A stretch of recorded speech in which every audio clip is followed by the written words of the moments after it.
Hey friends, welcome. Look who's back. It's Dr. Boz and Jennifer Marie. We are so excited to be back. We've been gone for 2 weeks.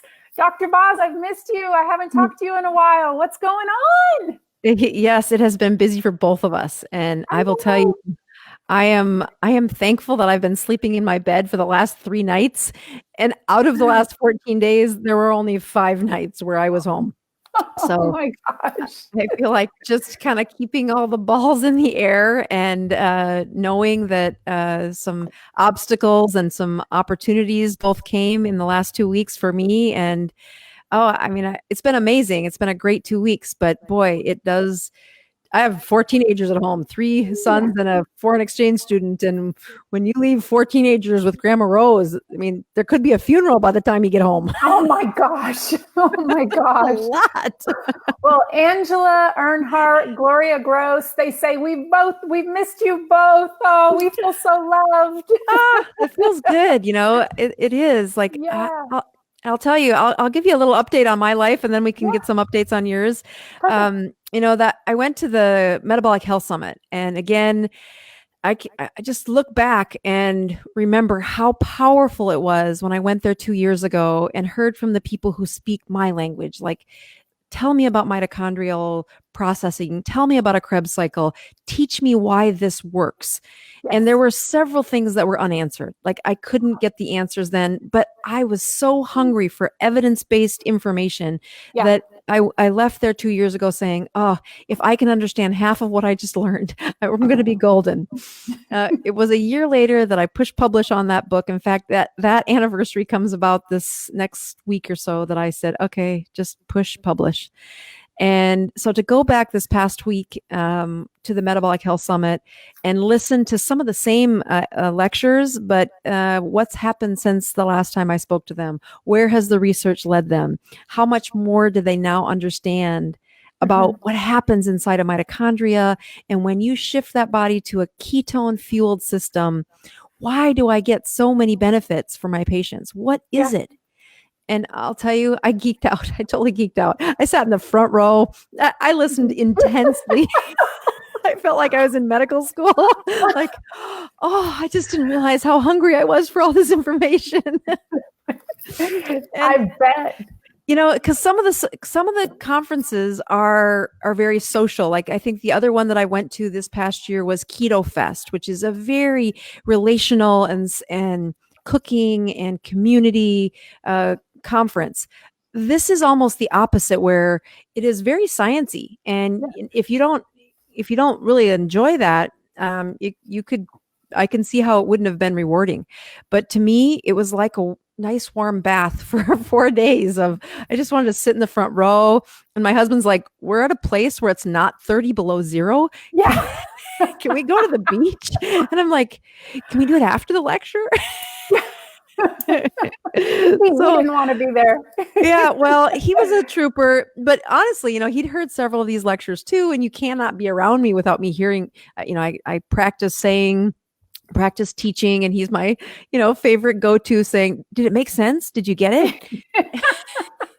So and that's one thing I love about you, Dr. Boz, is that you geek out on the science, but you can bring it down to layman's terms to where we can understand it. So thank you for going to the summit. I'm excited to hear about it. I got so many questions I want to ask you.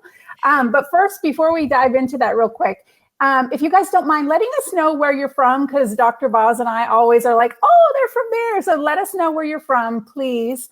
And then if you have anybody who wants to know more about keto, please tag them and share this to your wall, because it's valuable information that we really want to get out, and you can help us do that. So tell us more about the summit. Like, what was your biggest aha moment, or what was a breakthrough piece of information that you learned? Like, tell us.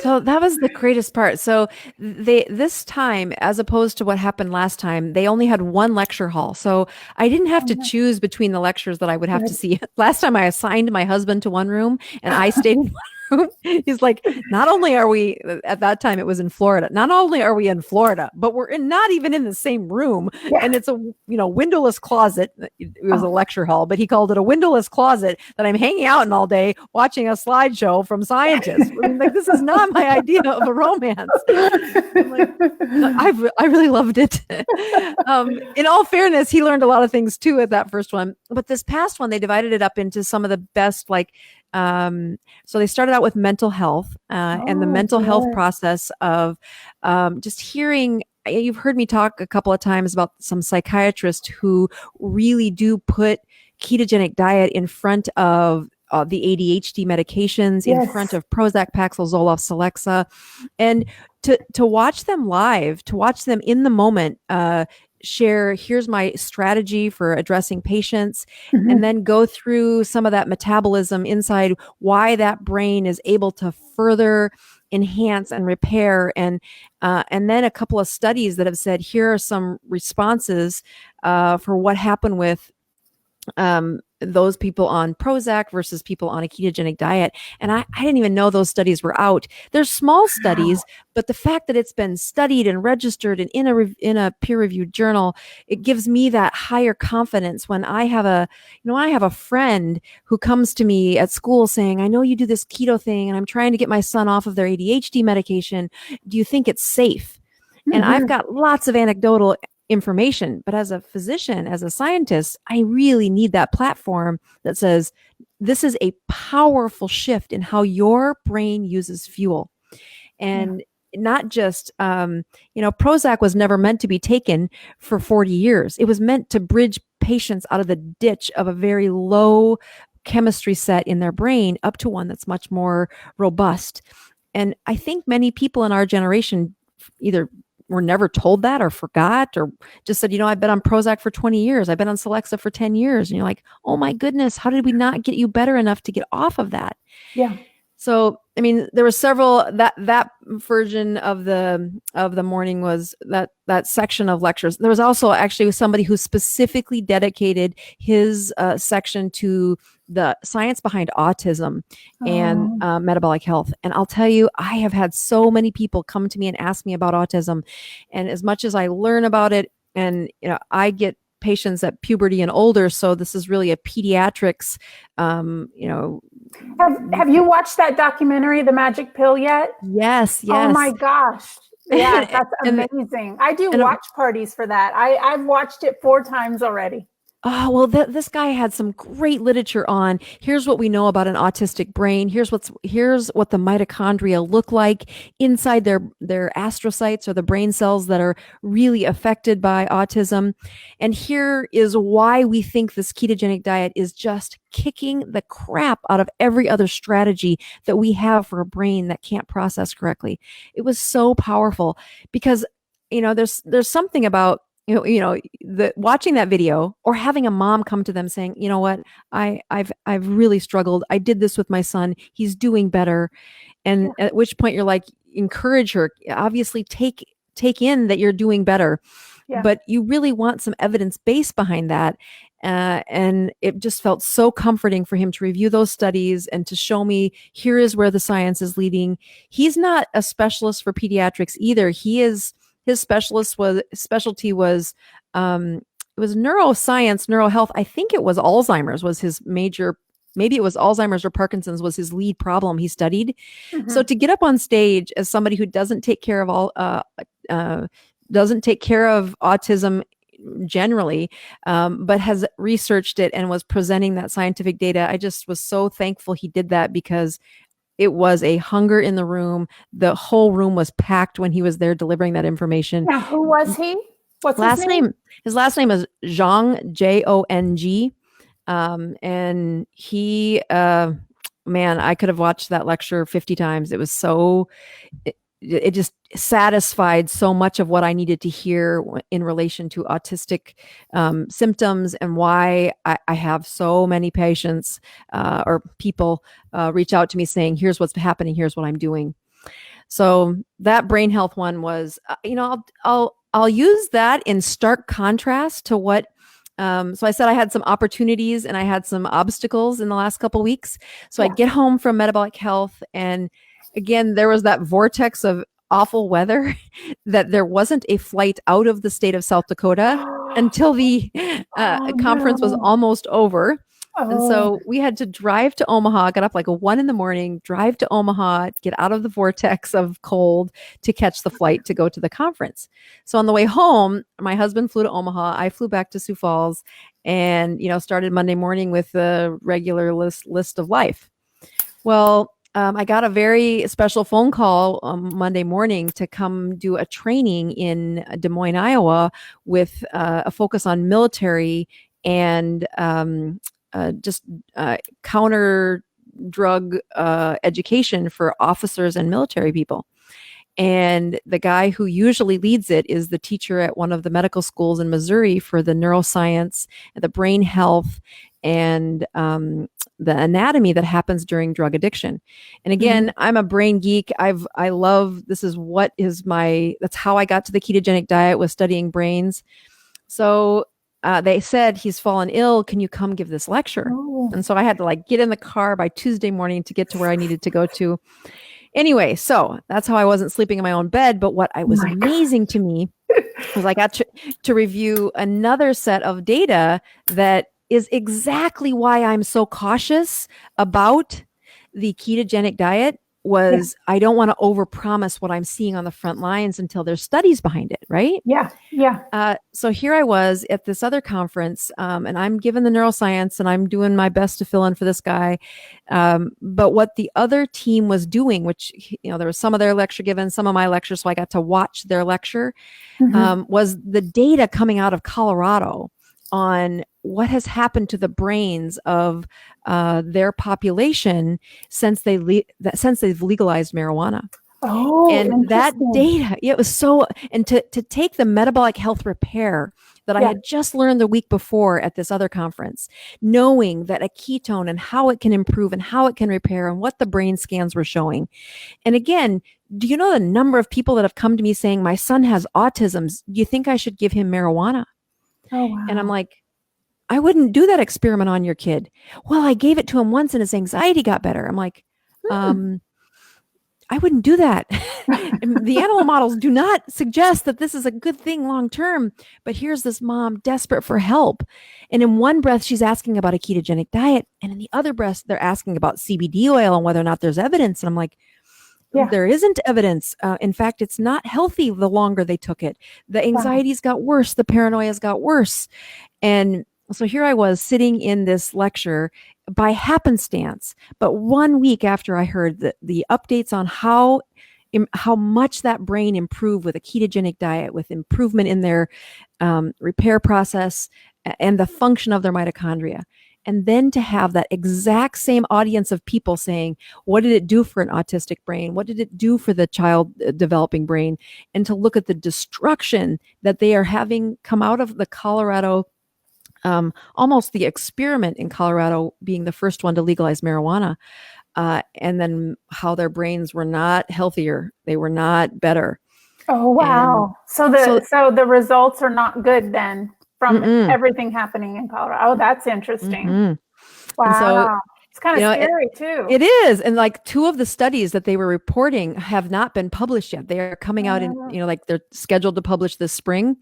So I just felt very privileged to have had that information in a place that I wasn't planning on, that I probably would have not gathered it as quickly as I was able to get by going to that conference, going to that opportunity to teach the soldiers at the same point, coming off the back of how energized I was about, if you have a brain injury and you want to repair it, we have such great evidence for what ketones are doing to brain injuries. Yeah. And just a little bit, just a little bit that I've had, there is a brain fog that gets lifted that you don't even realize what happens. And that's nothing scientific, nothing tested. You just feel it, right?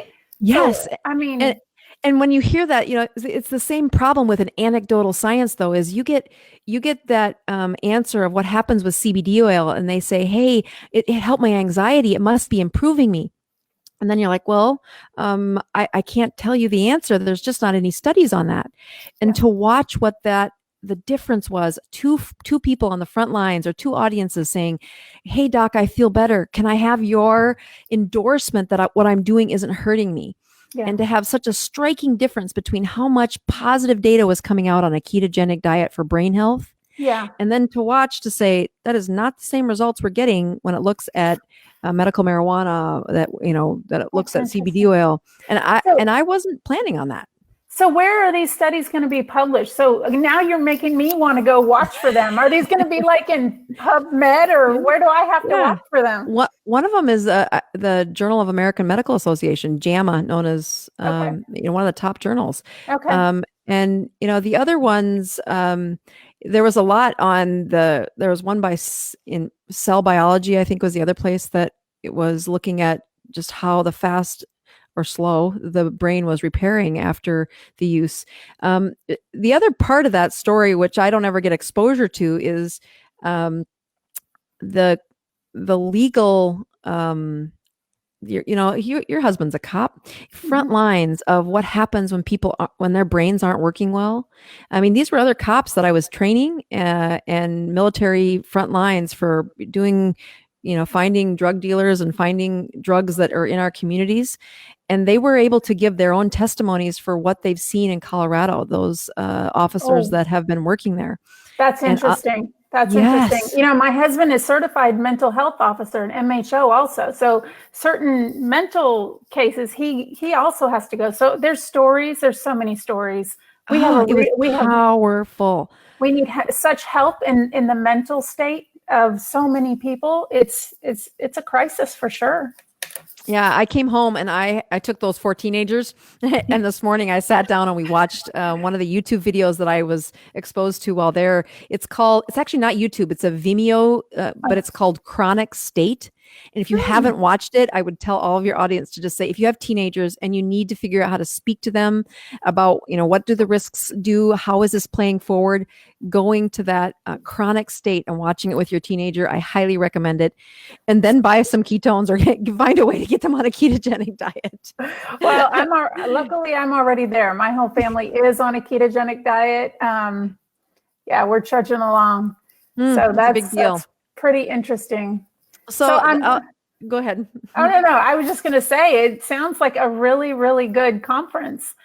Yeah, so that first section was on mental health, and then the next one was on cancer. And of course, I was sitting in the front row again going, this is why this was the, one of the pivotal things where I needed to hear the evidence that what I was doing for my mom, it wasn't just something in these smaller studies in the PubMeds that I was reading from my clinic.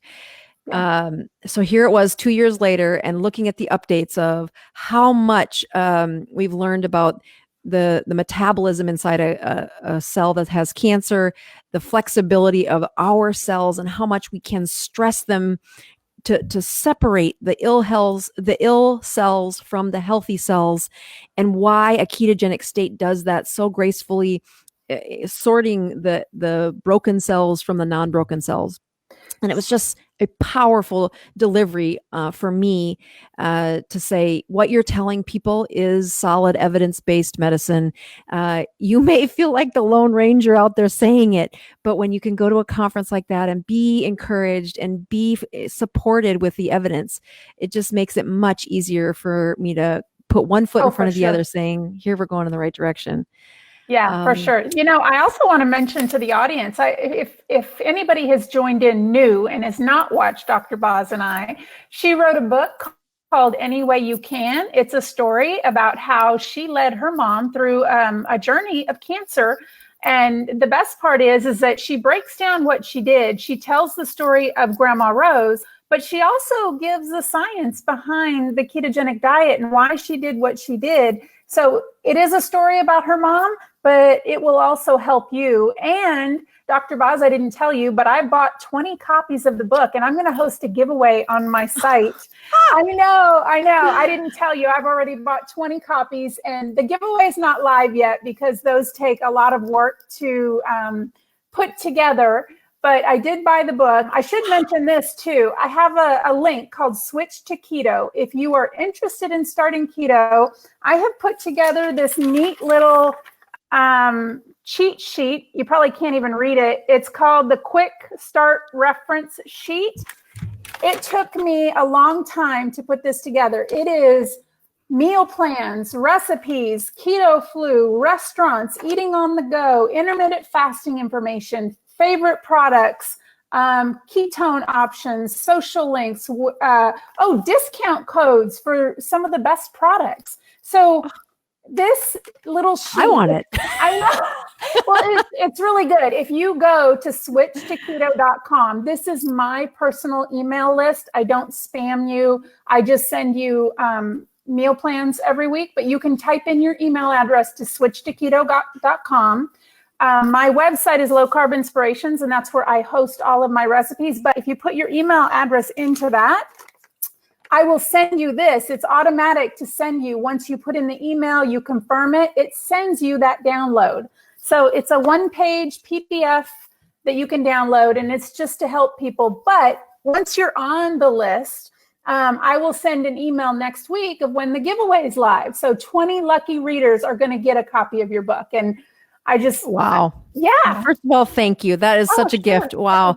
To have that kind of support, not just for the book, but just the continued conversation. I can't believe how many people, when I was out at this conference, if there was ever a time where I felt famous, that's what it was like. Wow, these people know me and they know you and they know your story. And you're like, oh, look at how many people are being helped because we were, just push record and be brave enough to keep pushing record, even if we screw it up. I had a friend, Grandma Rose, on Facebook. I got to talk to that woman, see how she's doing.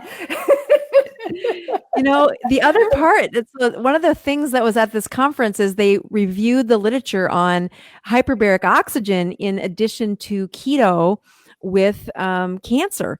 And just recently, Grandma Rose, we put her, when she had that eye problem where she couldn't have, her vision was nearly blind, we started her on hyperbaric oxygen. Wow. And as much as I had learned about this, we're so pressurizing the patient as if they're like going underwater, like deep sea diving is what it would simulate, right?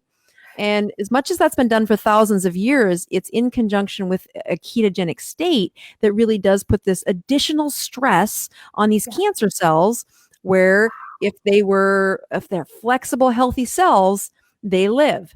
If they're broken, the ketones and the additional oxygen pressure really separates those healthy versus not healthy cells. There is a study on PubMed about how the military, was it the Navy SEALs that did that study? I remember reading, I know I've read this story where they did this study long ago. That is so interesting that they're now thinking of it for cancer, to put extra stress on your body to make it work. That is so here was the scientist who was leading animal models, the pet sanctuary, which I don't know if I've talked about it on here or not, where they take dogs who they're about to euthanize because of big cancer. They put them on a ketogenic diet and they have them sleep in a hyperbaric oxygen chamber. And the number of animals that just live so much longer when they're at the edge, they're ready to die. So those people doing the research were the ones giving the lecture. And you're like, oh, how lucky is it to hear this firsthand and know that the week before my mom had been on this hyperbaric oxygen, but she'd had to drive 100 miles one way, and you're supposed to get the treatment 4 to 5 times a week. Oh my God. So we were having a heck of a time getting her to the treatments and getting her in often enough to really help her eye. So you actually can have, I don't know if you've heard of this, but if you're a sports star and you want to heal your body faster, you can do a hyperbaric oxygen. Like I suppose if Michael Jordan was an athlete today, if he wanted to repair his body faster, they'd sleep in a hyperbaric oxygen chamber. They just take it traveling. Really, isn't that amazing? That is weird. So she got a hyperbaric oxygen chamber delivered to the farm. And so they'd been using it every day, her and dad both, for different reasons. But again, the literature they reviewed in this conference was not just for how much the ketogenic state would improve, but how much the combination of two of those things has really frontline evidence for helping stress those cancer cells. Wow. And so again, another place where, so the first morning they did the brains, the afternoon they did cancer, and you could have sent me home there and I'd been happy. I had But from that point on, what was attractive to a lot of the other people is the high performance health, the athletes of like bodybuilders and like if you have an NFL team and you're trying to get the best performance out of them and the best repair, it turns out this ketogenic diet was the fastest way for them to repair. And so I think that just comes back down to, you and I started this conversation to get off of a plateau for weight loss. Yeah, we did. Right? But when you put the little threads out to say, why is this phenomenon sweeping the country? Yeah. And it's because it's not just weight loss that this has evidence behind. It is powerful in how your body repairs, how much more gracefully you age, how your brain works better, how there's actually some evidence you could be preventing cancer cells from growing by flexing those ketones. It's powerful. I don't think there's a lot of bad talk here lately about the ketogenic diet, because whenever there's something good, there always has to be something bad. And sometimes I really believe that they just do it for the income that they get to these channels and whatnot. But I really don't think keto is going anywhere. I think it will soon be, when I started 2 years ago, there was nothing in the stores keto. Now you can find some little snacks, or now you can find some stuff. I had to create my own recipes. I had to invent recipes. And one of the gas stations so Des Moines is a 4.5 hour drive from here. So as I'm driving back and forth to this event, every gas station was filled with options that are totally keto. I'm like, nice. That's so great. I'm taking pictures saying the world is changing. Yes. And thank goodness, right? Because it is nice to have something on the go. It really is. Yeah, I'm excited. And I don't see me as changing keto anytime soon. In fact, I said I could eat this way the rest of my life. I can truly say that, where I don't think I've ever said that for any other diet plan. Right? I don't even call it a diet. I call it's my way of life. And my whole family's on board. Like, that's pretty amazing. It's pretty amazing. Yeah.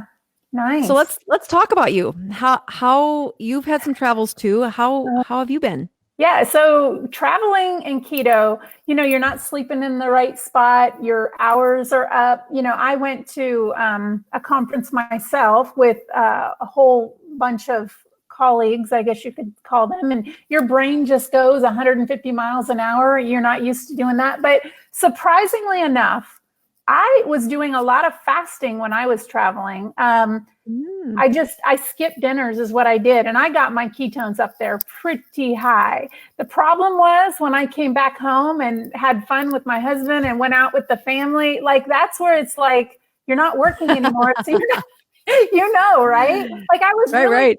I was so good on the trip, and I even lost. I mean, when you travel, you lose a lot of water. And I know something happens with the ketones because I had to really, really hydrate and take some electrolytes, like more than I've ever had to take.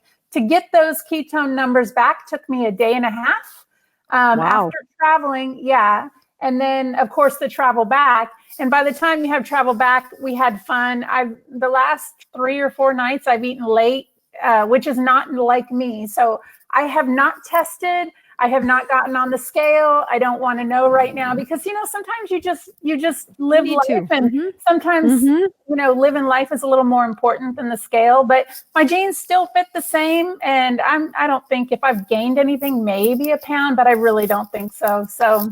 Right. Well, and I think that's the other part about this, just how big of a gift it is to have the kind of metabolism shift that you've had is that, your stress of your system over the last couple of weeks where we talked that your ketones were really high, your glucoses have remained low, and you had continued to even lose a pound or a half a pound a week, even with all of the hot flashes and the stress. So just, congratulations on continuing on that path. How have your hot flashes been?